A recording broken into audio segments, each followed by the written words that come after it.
My granddad always said, "Son, the best things in life are simple: good soil, a strong back, and a quiet place to call your own." For 10 years I lived by that creed. My little 2-acre farmhouse wasn't just land, it was my sanctuary.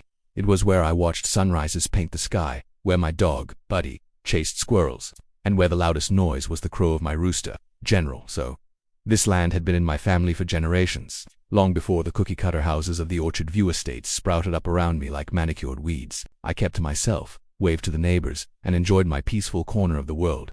Then, the Homeowners Association, or HOA, decided my peace was a problem. It started with a letter, a crisp, cream-colored envelope that felt wildly out of place in my rustic mailbox. The letterhead was offensively fancy. It was a friendly reminder that my fence, a charming, weathered split-rail fence my grandfather and I had built, was not up to community standards. It needed to be replaced with a 6-foot-tall, uniformly white vinyl one. I chuckled and tossed it.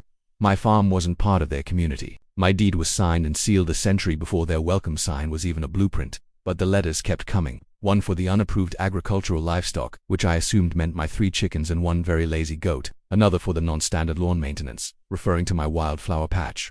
Then came the fines, $10, then $50, then $100. It was ridiculous. I was here first. The situation escalated when Karen, the HOA president, decided to pay me a personal visit. She pulled up in a pristine white SUV, wearing a tennis outfit so bright it hurt my eyes. She marched up my gravel driveway like she was storming a fortress, a clipboard in hand as her weapon of choice. "Sir," she started, without any greeting, "we have sent you multiple notices. Your property is a clear violation of Orchard View Estates bylaws. It's an eyesore and it's dragging down our property values." I tried to explain, calmly, that my farm wasn't part of her association. I even offered to show her my property lines on a map. She just waved a dismissive hand. "The original developer roped all adjacent properties into the covenant. It's in the fine print. You are non-compliant. And if you don't rectify these issues within 30 days, the association will be forced to take further action." "Further action?" I asked, leaning against my porch railing. "What kind of further action?" She gave me a smug little smile. "We will place a lien on your property for the unpaid fines. And if you continue to be non-compliant, we can initiate foreclosure proceedings. We will seize your property, bring it up to code, and sell it. The neighborhood has a right to maintain its aesthetic integrity." My blood ran cold. Seize my home, my family's land, over a fence and a few chickens. I knew I wasn't technically part of their HOA, but fighting them in court would be a nightmare. It would be expensive, time-consuming, and emotionally draining. They had a legal team funded by the dues of 200 homes. I had my savings and a deep-seated sense of justice. It felt like a losing battle. For the next few weeks I was living on edge. More letters arrived, each one more threatening than the last. The fines piled up into the thousands. My neighbors, who used to wave, now averted their eyes. I heard whispers that Karen was telling everyone I was a stubborn old recluse ruining the neighborhood. Buddy could sense my stress, sticking close to my side, his head on my lap as I sat on the porch, staring at the encroaching sea of identical houses. I felt cornered. This wasn't just about a fence anymore. It was about my home, my heritage, my entire way of life. Selling was not an option. This land was part of me. I had to find a way to fight back. But how? How does a regular guy fight a wealthy, weaponized neighborhood association? One evening, while sorting through my late grandfather's old office, I stumbled upon a dusty box of files. It was mostly old deeds and tax records, but one file caught my eye. It was labeled Regional Investment Group.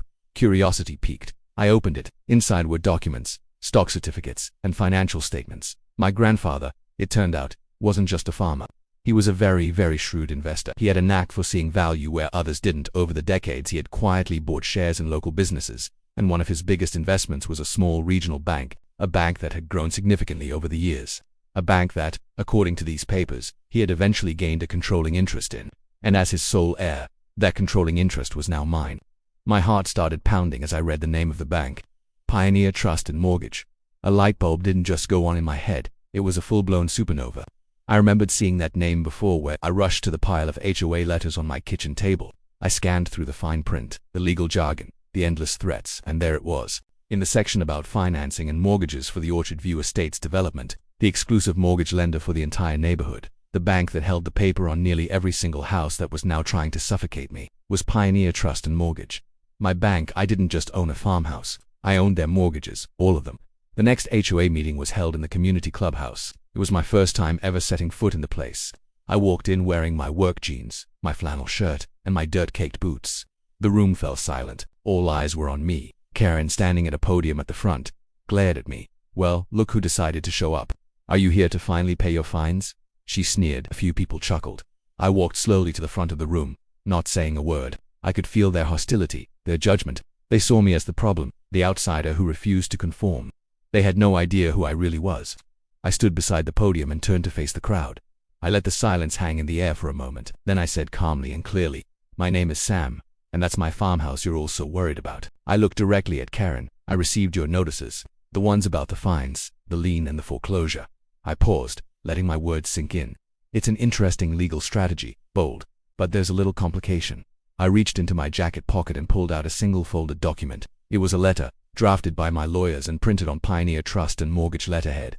"You see, you can't really foreclose on my property, but it has come to my attention that the Orchard View HOA has its own operational and capital improvement loans, significant ones. In fact, I let my eyes sweep across the room, making eye contact with as many people as I could.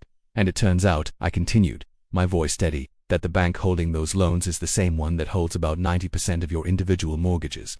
A bank called Pioneer Trust and Mortgage." A murmur went through the crowd. Karen's smug expression began to falter, and as the majority shareholder and newly appointed chairman of that bank, I said, looking right at her, "I've decided to take a much closer look at all of my investments, starting with the financial stability and potential legal liabilities of the Orchard View Homeowners Association."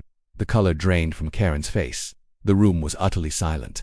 You could have heard a pin drop on the plush carpet. I let that sink in for a moment, then continued. "So, here's what's going to happen. Effective immediately, all fines, liens, and legal actions against my property are dropped. Permanently, my farm is to be formally and legally excluded from any and all HOA oversight. Second, a full independent audit of the HOA's finances will be conducted starting tomorrow morning. We need to see where every dollar of your dues is going." I looked around at the stunned faces.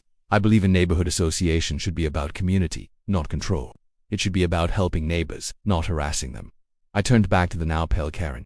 "As for your mortgages, well, let us just say that Pioneer Trust is very interested in ensuring its clients are part of a stable, well-run, and friendly community. We'll be reevaluating our lending criteria in this neighborhood based on the outcome of that audit." The message was clear. Their homes, their finances, were tied to the very bank owned by the man they were trying to crush. The power dynamic had shifted so completely, so suddenly, it was like a seismic event. The meeting ended without another word. The next day, two things happened. First, a team of auditors arrived at the clubhouse. Second, I received a formal, groveling apology from the HOA's legal counsel, along with a document legally exempting my property from their rules forever. Karen resigned as president that afternoon. Life is quiet again on the farm. Buddy still chases squirrels, General So still crows at dawn, and my weathered fence still stands exactly where my grandfather and I built it. My new neighbors, they wave when I drive by. Some even stop to buy fresh eggs.